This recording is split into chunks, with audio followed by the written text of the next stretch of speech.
Knapp. Good evening and welcome. My name is Alice Knapp. I'm president of the Ferguson Library, and we're just delighted to be here tonight for our final CrimeCON 2 Express with our theme, we got to get out of this place, how changing up settings can free your imagination. And I'm just delighted by the panelists that we're going to have tonight.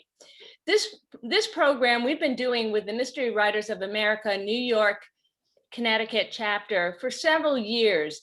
And it's a wonderful opportunity for if you're a mystery buff reader, if you want to be a mystery writer, or you just want to see your favorite authors.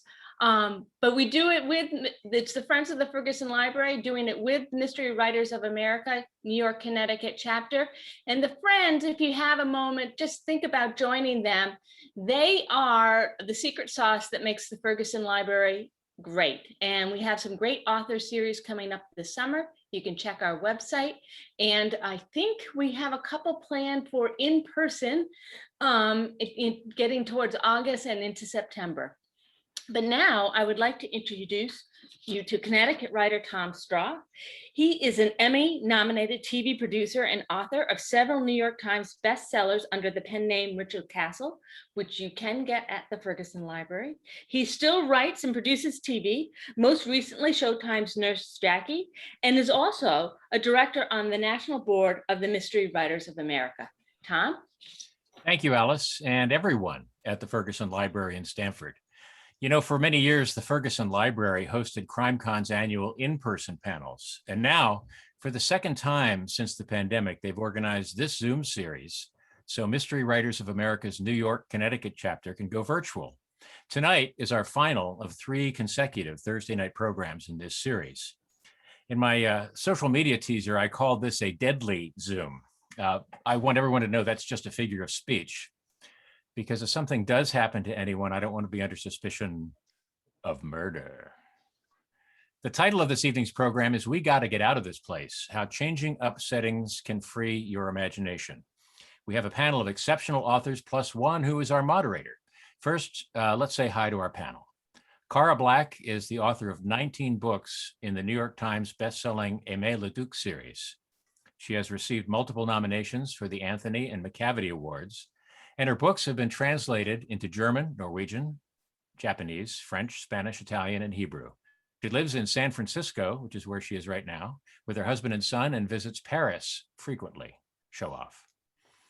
Edgar, Seamus, McCavity, and Lefty nominee Timothy Hallinan has written 21 critically praised mysteries and thrillers in 3 different series. The Simeon Grist mysteries feature a slacker private eye in Los Angeles. The Poke Rafferty Bangkok thrillers follow the adventures of an American travel writer and his bicultural family. And the hero of the Junior Bender mysteries is a top-level LA burglar who hires out as a private eye for crooks. The 4th Junior Bender book, Herbie's Game, won the Lefty Award for Best Humorous Mystery.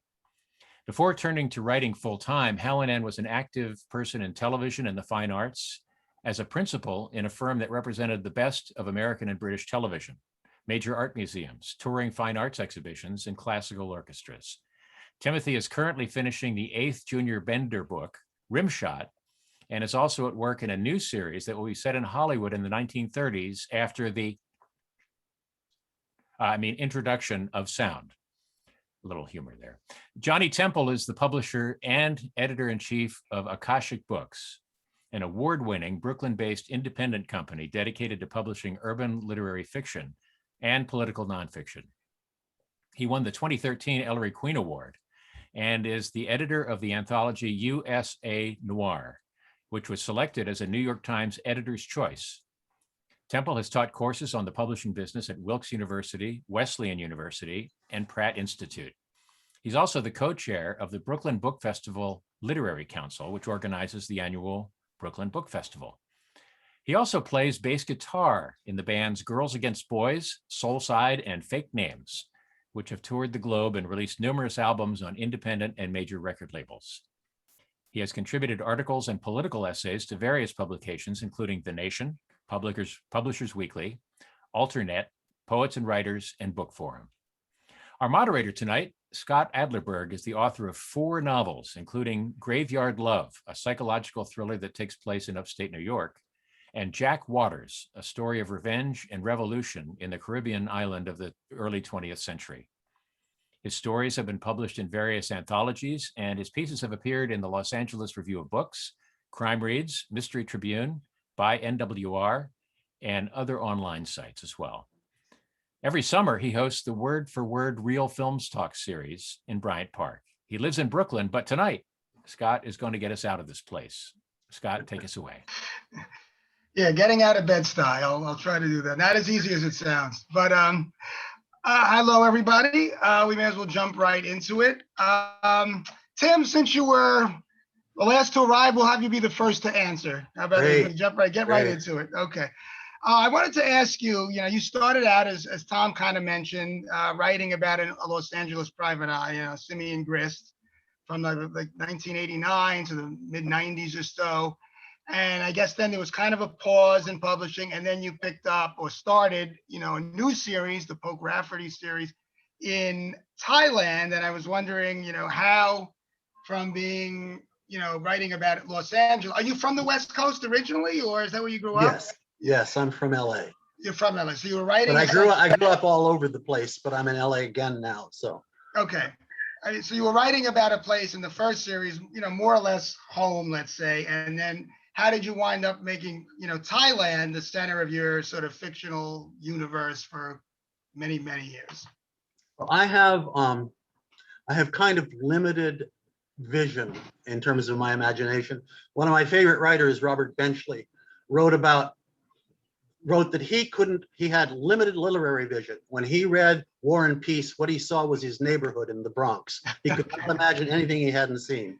And that's kind of me. So I wrote about Los Angeles because I was living in a shack in Los Angeles, which was where my detective was living. And then about 15 years ago, I started going part-time to Thailand, at first for business, and then just because I loved it there. And it seemed like a rich place to write about because almost none of the assumptions you make about the way people will behave in America hold true in Thailand. And then I'm back now in Los Angeles with the new series. But I have to tell you, the hardest thing I've ever done in my life is to write 1932. Because I mean, did they have radios in cars? I have no idea. So anyway, yeah, I basically write what I know about until the big mistake I'm making right now. Okay, and Kara, kind of similarly, I don't see you here. I assume you're out there. You grew up, I guess, in the Bay Area. It says you were born in Chicago, but how did Paris, France and Paris specifically, come to be the place that you would write book after book about, as opposed to, say, if not the Bay Area or California, but as opposed to, say, I don't know, London or Buenos Aires or Prague? They're all fascinating cities with a rich history. Why Paris specifically? I mean, what led you there? Yeah, sure. Well, I went to a French Catholic school growing up in the Bay Area. And I went to school when there were nuns, and they were French nuns, some of them, and they taught us French. And so it was kind of interesting because when I went to France the first time, no one understood what I was saying because I was speaking like turn of the century, 1900 something French, because these nuns had come over a long time before. But so I sort of had this strange kind of, French thing. And my father was a Francophile for some reason, because I was born in Chicago. I'm just a Midwest mongrel, I'm not French or anything. And so there was this whole French thing going on with my dad, and my uncle had lived in Paris on the GI Bill. So it's kind of an odd, thing at home. My father would make my mother cook. Julia Child was actually then on live TV in San Francisco, right? The French chef. She's the one who brought French cooking to the country. Yeah. Right. Remember, she dropped everything and everything. So I remember Dan Aykroyd better, but yeah, no, I know what you mean. Right.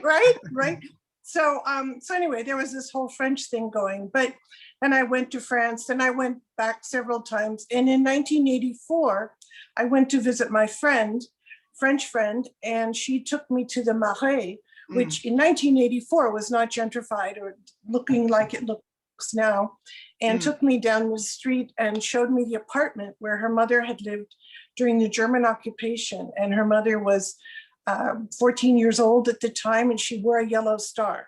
And she hid from the Germans, and her family was taken. So I remember just standing there thinking, you know, I'm from California. I couldn't imagine that. And so anyway, I really wanted to, I never could stop thinking about it. 10 years later, I went back to France. This time I had my son, he was little, and we stayed in the Marais one night. And I remember going out at night, walking around and thinking, as a mother now, what would I have done if this was 1942? I had a yellow star, I had a child to feed, to hide. And so I really wanted to explore that. So that's where it came from. My friend's mother's still alive, actually. So. Really? Wow. Yeah. Okay. That's fascinating. Johnny, I guess it's a little different, I guess, in your case with the whole situation. But I know you're muted, by the way. So just I know that you were playing music for many, many years before you really started publishing. And I just wanted, like, in terms of sort of feeling for international, because the Akashic Noir series, I should say, is up to about 110 books now. I think in the crime writing world, crime fiction world, that's probably one of the best things you're known for in terms of just the crime fiction world. Is that great? It's a fantastic series. And do you think, like, playing music and travel and sort of, I'm sure you were selling stories and songs, with your bands, that's sort of like one of the things that was an impetus to sort of like exploration of the world and different places, or? Yeah, I've traveled extensively, a lot, as you say, with the band. And so, I've done many national tours in the US, toured Canada, east to west, toured Europe many, many times, played in Japan, played in Australia. And then in addition, I have my own travel interests. I've traveled a lot through my own personal and my literary interests in the Caribbean. And I'm born and raised in Washington, D.C., and I've only really basically lived in Washington, D.C. and New York City. So I like cities, and that's what our noir series really focuses on cities. But as you say, if there's like 110 books, there's about 110 books in the series. Most of them are cities. A few of them there's also like Haiti noir, which is like a country, or Trinidad noir, where the book is organized around not a city, but a whole country. There's New Jersey noir, focusing on a state. Or a country, depending on how you look at New Jersey. Or a country, depending. Yeah, it's true. But if with 110 books, I've probably been to like over 100 of the places. Wow. So I not to say that I know all these cities intimately, right, but a lot of them I've been to. I've been to Berlin and Warsaw many times. And I've been to Kingston, Jamaica many times, and so I find that our noir series, there's there's Brooklyn noir, Addis Ababa noir from Ethiopia, and forthcoming Palm Springs noir. But it's a great way to look at a place, and the way we organize the books is by neighborhood, so that the books sort of explore a full city, not just popular neighborhoods. Okay, it's interesting. I want to, like, Kara, in your case, you're writing, you're from the United States, you're an American, and at some point, you decided to write about Paris. And I'm just wondering, just in terms of fiction and in terms of crime fiction, did you ever feel at any point intimidated, or as an outsider, so to speak, a non-French person, writing about a city, a place that's so well written, so explored in fiction and crime fiction? Someone picks up a book, one of your books, they may be thinking of a Simenon or whatever. Was that ever something that in any way sort of, not intimidated, that might be too strong a word, but was that sort of a little forbidding at any point? I mean, Well, that's interesting. It's a good point. But I mean, I grew up reading Georges Simenon and Inspector Maigret. My father had all the thumbed novels, all those kinds of books, the early Robert Ludlum, which are actually pretty good, and Eye of the Needle, and all of these books are sort of grew up reading them. And when I started reading mysteries, when I was like, where's the ones about Paris, that are written in English that are not George Simenon? Where's the book I want to read? Where's the book about, I don't know. I think I was looking for, sorry. Oh, Is that a dead body there? that's a dead body call. That's appropriate. That's fine. It's the Okay. right venue for that. So That was a spam call. Anyway, yeah, I mean, I wanted to read about, so then when I started going to Paris a lot in the 80s and 90s, I wanted to read about Paris at that time. And there were no books at least being published in English. And my dad.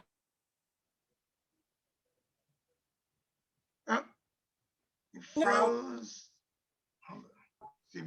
My friend Sarah's Mother, The Hidden Jewish Girl, you're talking about what Paris is like now as opposed to before. And, why don't you write about that? And so I started taking classes, and basically, in the first class I took, it was like, people write about Mars. They've never been to Mars, okay, but they can write about it. And I've been to Paris, so I do have a passport, but it's like, write what you want to read. And I also took a workshop with Elizabeth George, and she's from California, and she was a teacher in the Valley, a high school teacher, but she was an Anglophile. She loved England. And in one of her workshops, she said, people told me, write what you know, write what you know. And she said, I wrote what I was passionate about. And I was like, that gave me permission, to write about Paris. I loved Paris. Why couldn't I write about Paris? Sure. Who doesn't want to go to Paris? So but it's about giving yourself permission, I think, to write about this and to go there and write it in what you want to read. I wanted to read about the people I was meeting.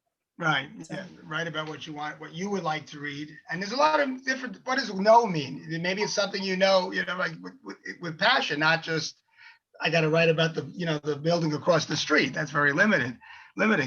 Tim, in your case, were there any writers, so when you started writing about Bangkok and Thailand, you're writing about a place, at least from English language point of view, that's a lot less explored than Paris, it's at least to American audiences, or Anglo audiences, I should say, and crime fiction audiences in the Western, in our Anglo world.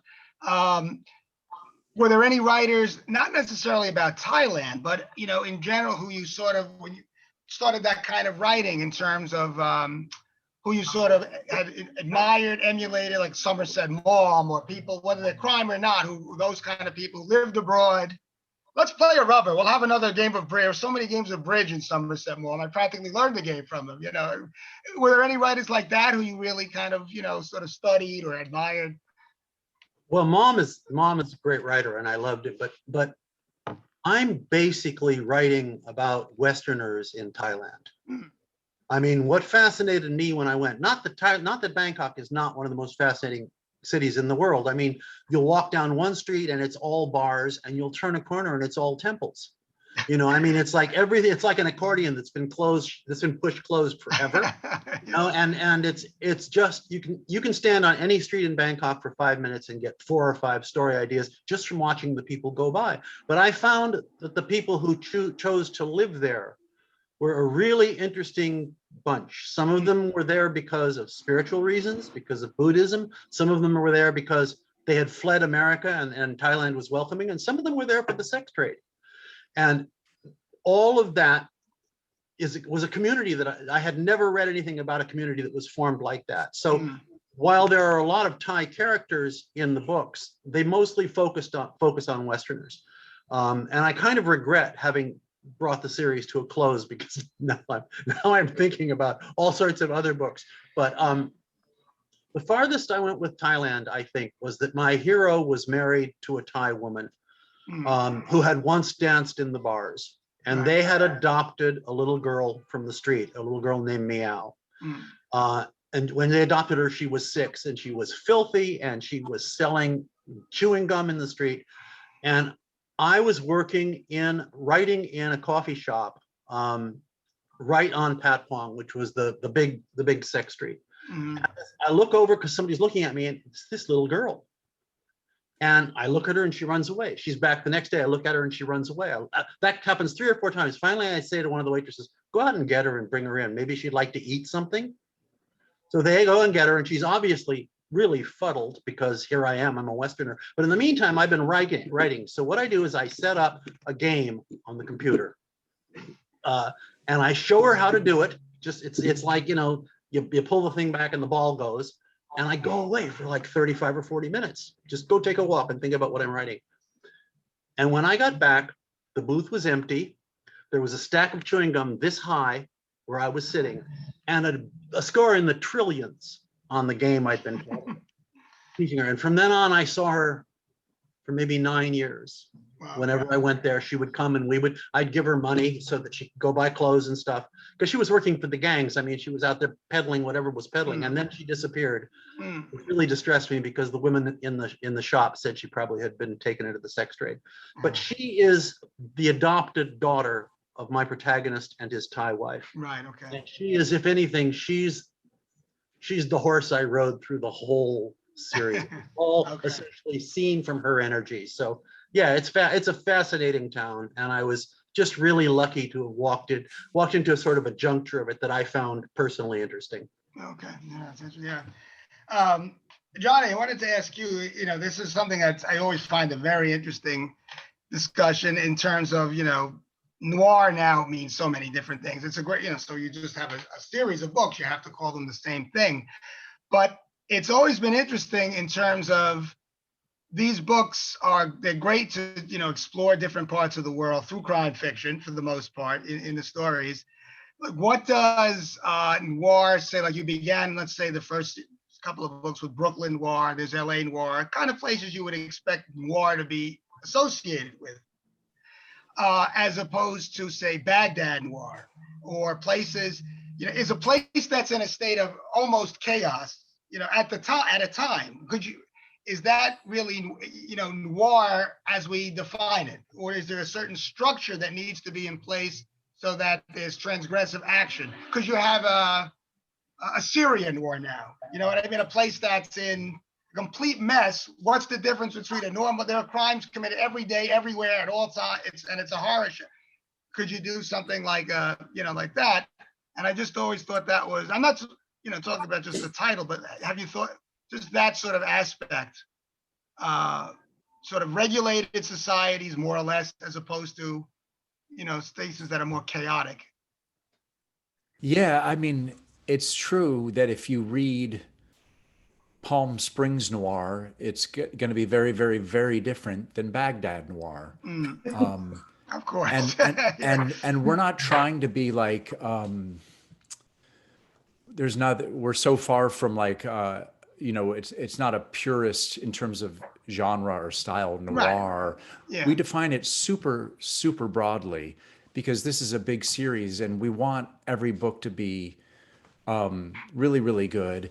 And so when we do a place like, when we do a book in a place like Baghdad, we're looking for people, Iraqi writers who will write stories that we will then translate into English.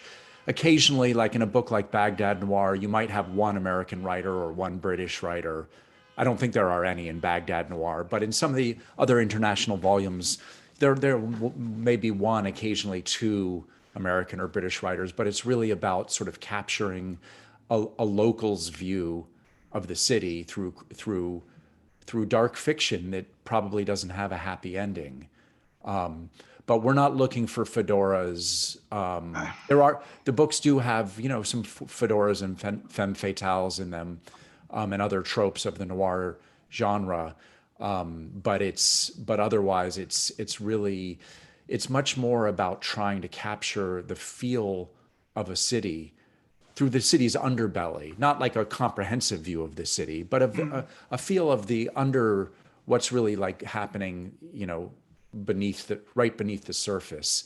that's what the books are kind of exploring. And I feel like for a book, whether it's Istanbul noir or Delhi noir, Mumbai noir, or Twin Cities noir, or Chicago noir, the goal is to make a book that is going to ring true to the people of that city. That's really the main audience, not the only audience, but the people we're really trying to please are the readers in that city who know. And it's my belief that if you capture a city authentically to the local people, whether it's Twin Cities or Beirut, that you're going to have a book that is going to maybe succeed outside of the place. Have residents outside. Yeah.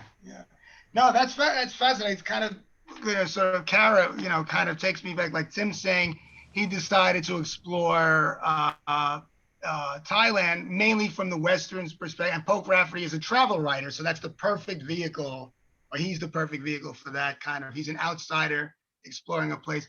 And you kind of went the opposite way with a character who is French.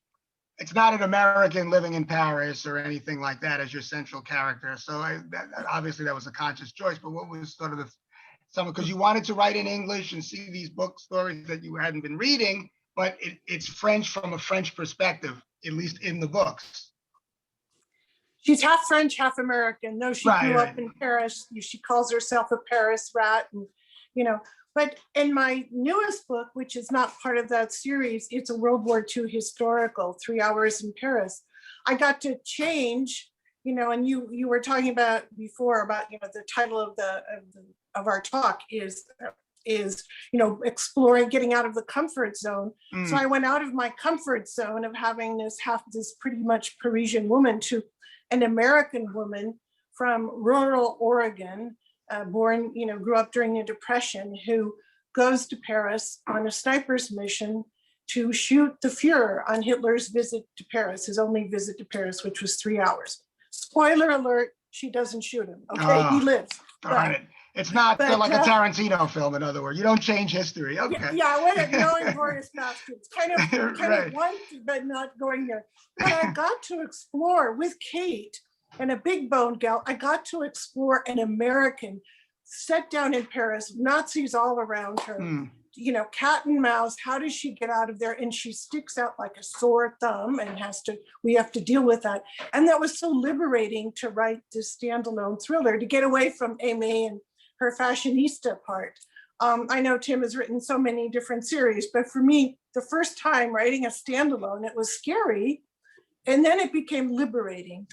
So she could make all these American mistakes, because that's who she was, and yet she had this incredible skill as a markswoman. So it was really fun playing with that. And once I started, then I just put my wings out and hoped I wouldn't fall, and it was a great experience to go out of my, I don't want to say Aimee is a comfort zone, but I'm very intimate with her after. Yeah, after 20 some odd books, you should know her fairly well, I would think.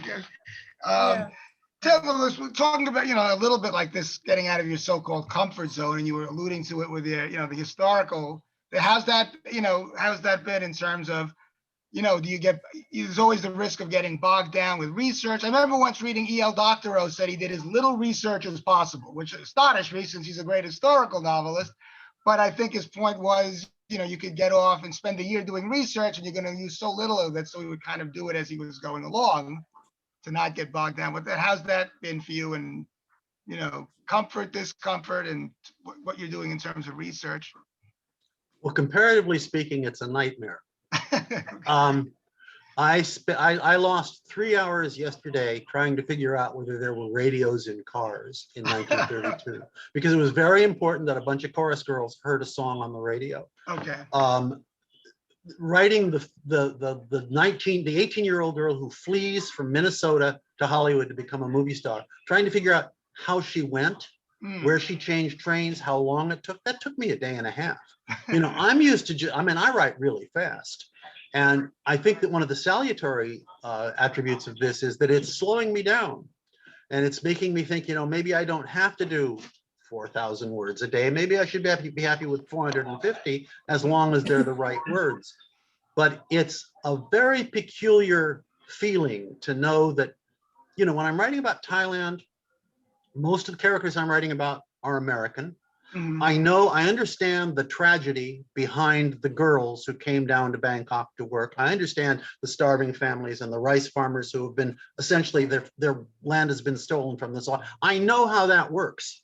But you know, when I'm writing about, I've got 4 girls on a train going from Chicago to Los Angeles, and they're all together in the last troop, in the last whatever the hell it is, compartment on the train, because I discovered 3 days ago that there was a tradition that when the train went over the California state line, all the girls ran to the boxcar and they threw out wildflower seeds. And for the first mile and a half, when you went into Thailand, it was wildflowers in all directions. And most of these girls got their hearts broken. You know, many of these girls wound up in prostitution. It was a brutal meat grinder. Yeah. Which is what I'm really interested in, how people survive these things. But you know, to find something like that, you know, it's like waking up in the morning and here's a butler saying, "Your breakfast, sir," you know, and you didn't even know you had a butler. So anyway, it's uniquely frustrating because I don't know anything. I don't know whether they had windows on, whether they had radios in cars. I don't know how long it took to get from Los Angeles to where the Warner studios are in Burbank. You know, but what I do know is that there was a period of about 30 years when tens of thousands of young women went to Los Angeles, and I would say that 30% of them wound up being absolutely brutally mistreated. And 60% of them went home brokenhearted, and maybe 9% of them found jobs. And that's what I'm really writing about. I've also got a secondary character who's an African-American kid who was a member of the cast of the old Our Gang comedies, which were made at the studio that she's working at now. And he can dance his ass off. And what she's trying out for, the first thing she tries out for is a Busby Berkeley movie. I don't know if anybody even knows who Busby Berkeley was, but one of the great director of musicals, a choreographer, sure. Absolutely. Yeah. So he's working. He's the guy who teaches these 18-year-old girls who don't even know how to stand around how to do basic tap. So I've now got 2 characters who haven't even met each other yet, and I'm having the time of my life. It's just that I don't know anything. I just don't know anything. Well, it leaves room for the imagination too, I guess. It's energizing. It is. Energizing, yeah. Johnny, it looks like, I mean, like a classic in general, you know, seems to have an international slant. I mean, aside from the noir series, just looking over the catalog, you know, the Bolivian crime fiction and this kind of thing. Like, what kind of feedback have you gotten?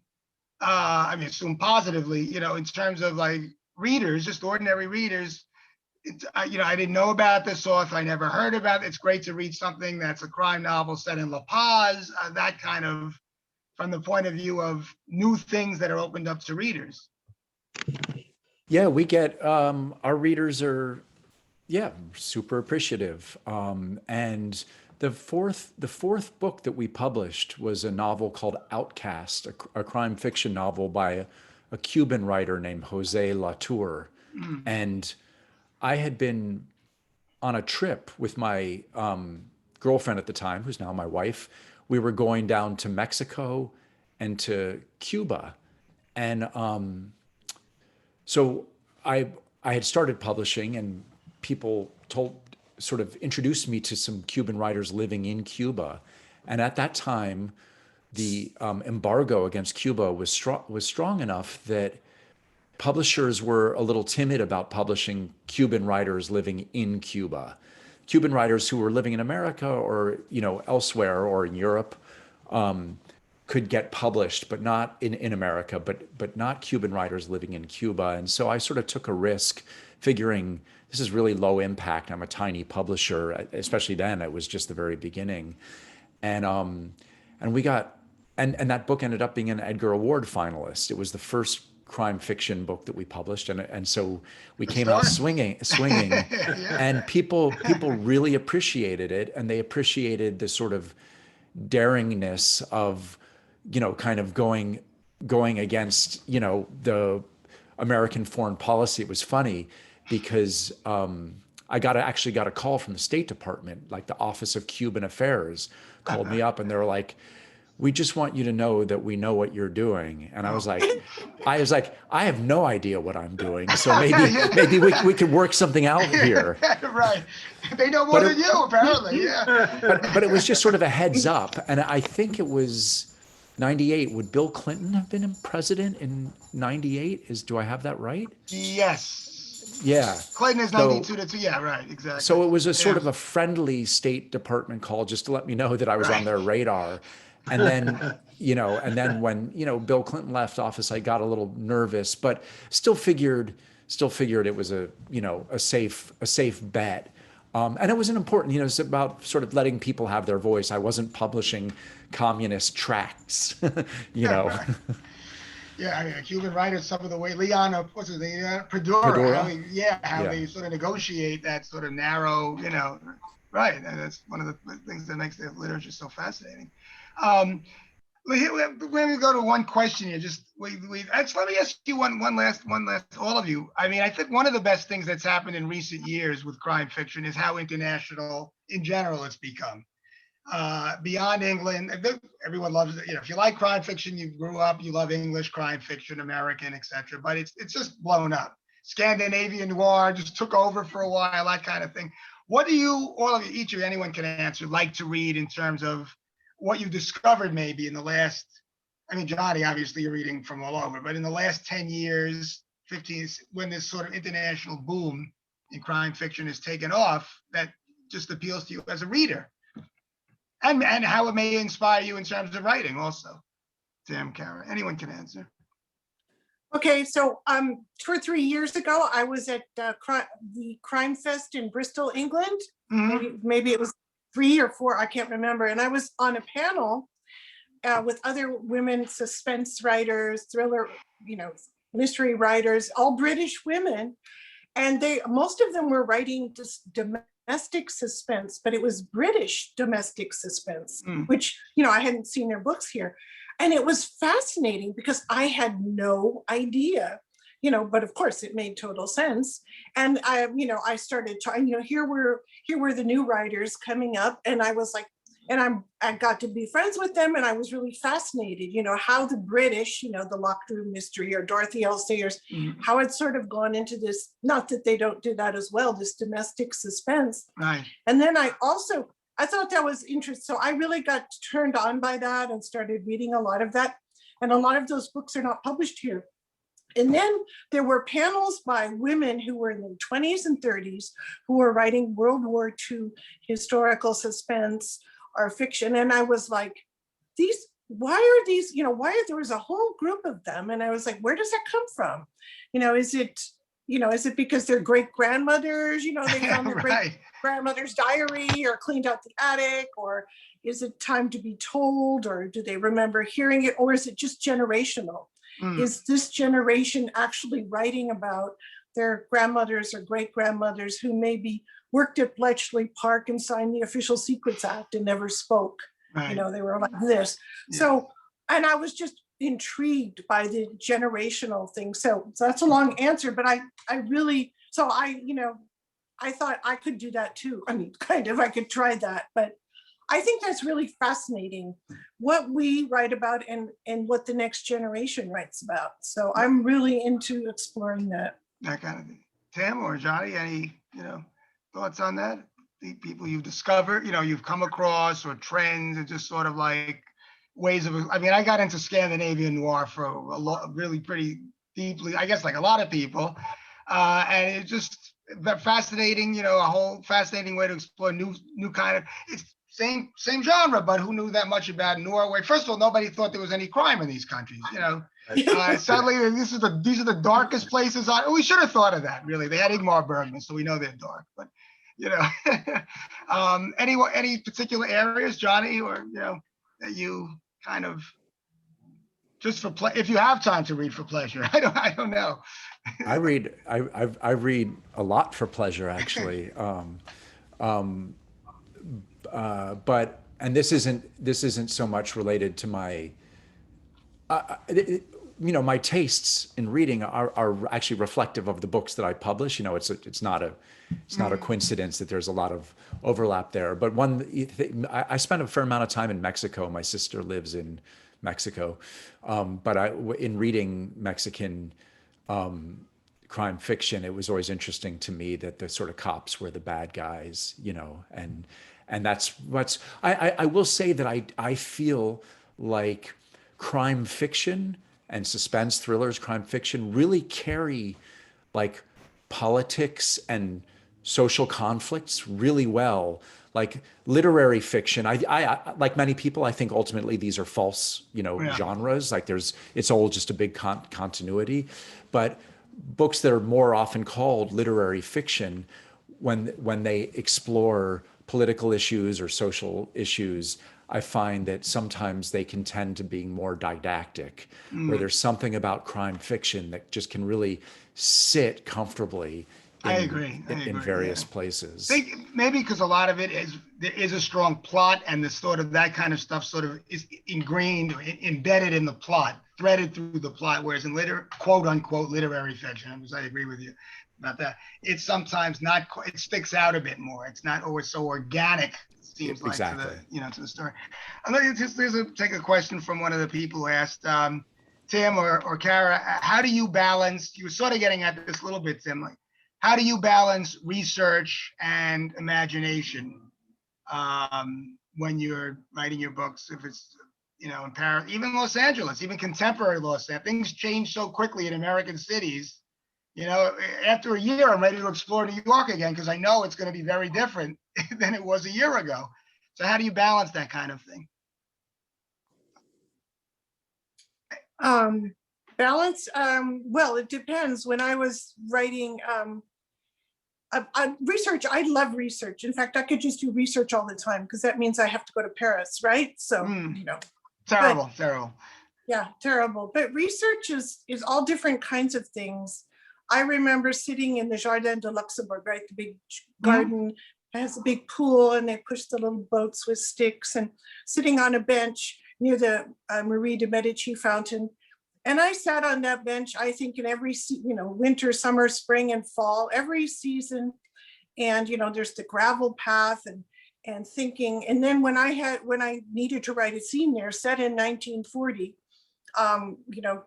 in 3 hours in Paris, I knew that he would be sitting there, and I knew what the trees were. I knew what the light would be like at this time of year in June. I knew the sounds, the children playing with these boats, the gravel, the tinkle of water. I knew that. And I sat there and I thought, in 1940, it was the same as 2019, the last time I was in Paris. And that's amazing because Paris, it's what's that phrase? The more it changes, the more it remains the same. Plus ça change, plus rien. I always goof that saying up because my French is so bad. But you know what I mean. I know my wife is French, yeah. So actually, yeah. She can set me straight. But it's very much about that. Paris can just give you so much historically speaking. And otherwise. But again, my other series, I'm in 2001. And they're still paying in francs, and Chirac was still president. So I can have so much fun with that because there's newspapers for that day. I don't know about with Tim and, the Pullman cars for the trains, but there's newspapers, and every day in Paris, there's a strike because there always is a strike in Paris. There's always, of course, that goes with the territory. Right. What about you, Tim? I mean, even like when you came back to, you wrote a series in LA many years ago. Now, then, started a new series several years after that. Did you have to kind of get reacquainted? I guess you were living in LA on it, good part of that time, and as well as Southeast Asia. But did you have to kind of get reacquainted writing-wise with the city in order to start the new series, even though it was contemporary? No, the story I'm writing right now, the book I'm writing right now, take place pretty much in my life. I mean, there was a period of about 25 or 30 years where I ran what I will immodestly call the best public relations outfit in America for show business, especially for movies, but also for museums and orchestras and all sorts of stuff. So I've been working with the people I'm writing about in those books, in the newer books. Okay. The one that's got me in a spin is the one that's set in the 1930s. And it's interesting to me to realize how much I know without knowing that I know it, because I've been reading my entire life, and I'll be writing something in any one of these things, and I'll say, well, this feels right, this feels right. I don't know what it is, but it feels right. And about 90% of the time, it's right.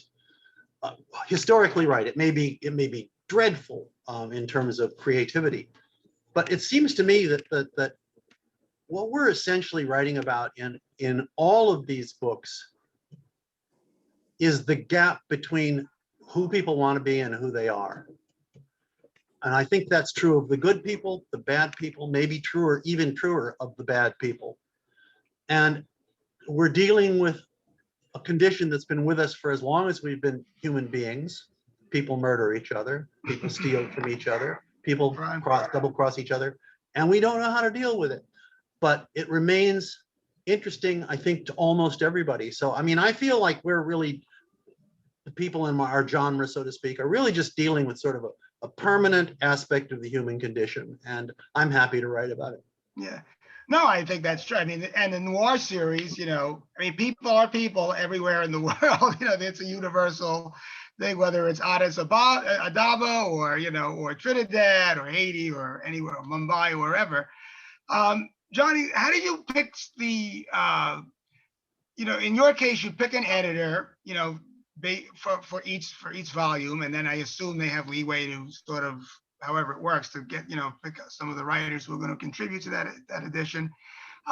In terms of fact checking, I can't, unless you have an absolutely encyclopedic mind, which you might, how do you, who does the checking on in terms of this is the Mumbai and, Ethiopia, and, if it's a writer writing their own book, so to speak, they check, or they have someone check for them.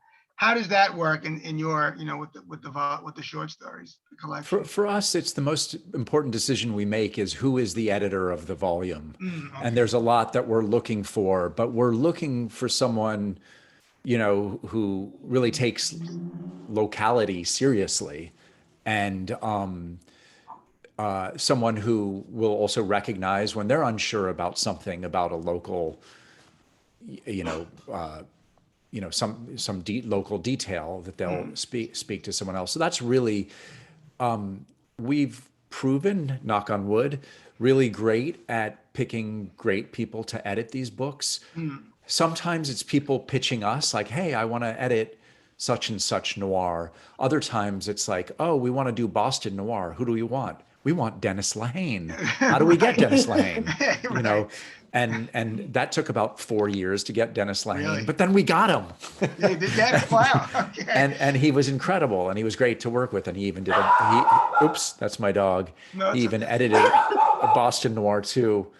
A Zoom situation. I can't. Yeah, no, that's all right. I have my dog downstairs for that, just for that fear, but that's all right. But anyway, so we do rely on, and our editors have been very good about, because obviously on these books that are about a city, people are going to notice when something's not right, when there's geographic things that are wrong, or details that are wrong, that aren't intentional fictional liberties, because obviously you can take as many fictional liberties as you want as long as they're intended. Oh, yeah.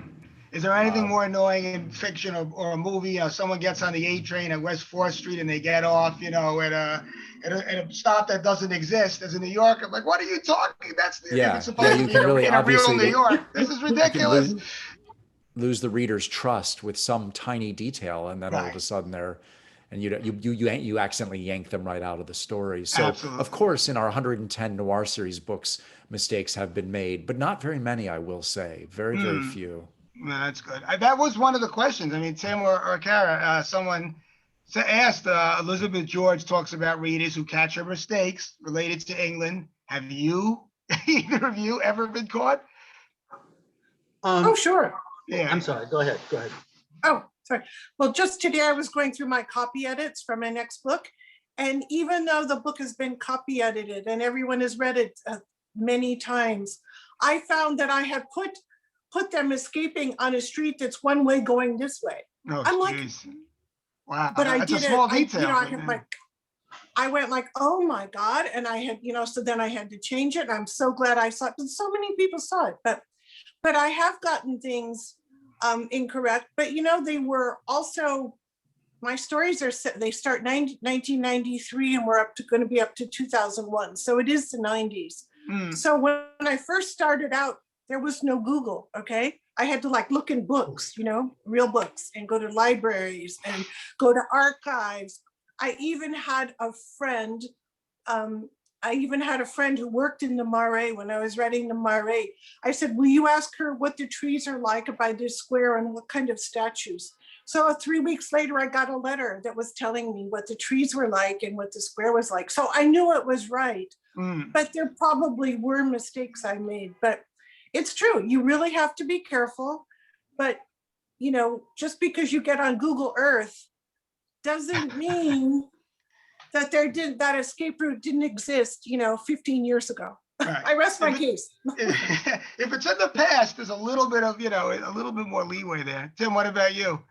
What I Anything like mostly that? get is people who tell me that this restaurant I wrote about isn't where I put it.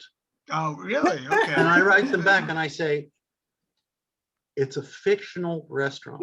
Right. It's in a fictional, well, the location's really there, but the restaurant's actually around the corner. But, you know, I'm not going to put somebody's restaurant, if they don't know I'm going to do it, in a book when they don't know I'm going to put it there. Right. On the other hand, my couple, my married couple, the American and the female and the Thai female, adopted that little girl I met all those years ago, Meow. Mm. And when the book started coming out, I got maybe 100 to 200 letters from people saying, we're in the middle of intercultural adoption. And I think you're hiding in our closets and making notes because you're going through everything we're going through. Wow, that's yeah. And That's once I was at the Mystery Writers Hall of Fame or whatever the hell it is, and we were in Cleveland, and I've been getting letters from these people that had a little daughter named Nook, and I'm signing autographs and stuff like that, and I look up and here's this little girl looking at me. She says, "I'm Nook." It's like, you know, and her parents took me out to dinner, and I still get letters from Nook. So that's probably the best thing that's ever happened to me from writing. That's great. That's a great one. It really feels good to know that I didn't vulgarize that experience. We're getting close to the end, so I feel like somebody on you know, TV interview. Johnny, in 30 seconds, can you tell me like any definite plans for what's coming up? Any spots on Earth we should know about for what's in the USA in the noir series that you know of? Palm Springs is next, but what about after that? Any sneak peek here? We're doing a Paris noir sequel of the suburb, like what we would call the suburbs.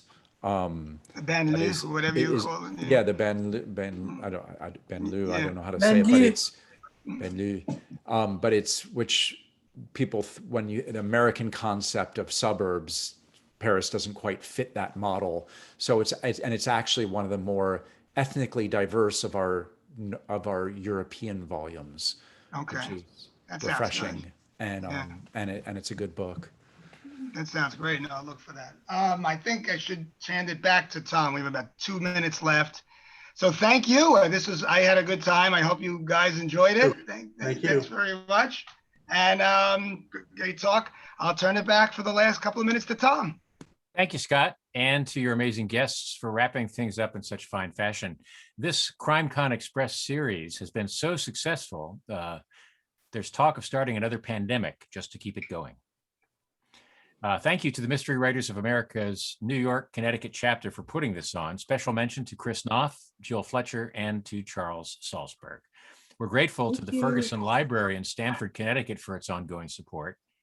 That includes President Alice Knapp and programming specialist Barbara Thomas. Also, thanks to Elm Street Books in New Canaan, the Ferguson's bookseller.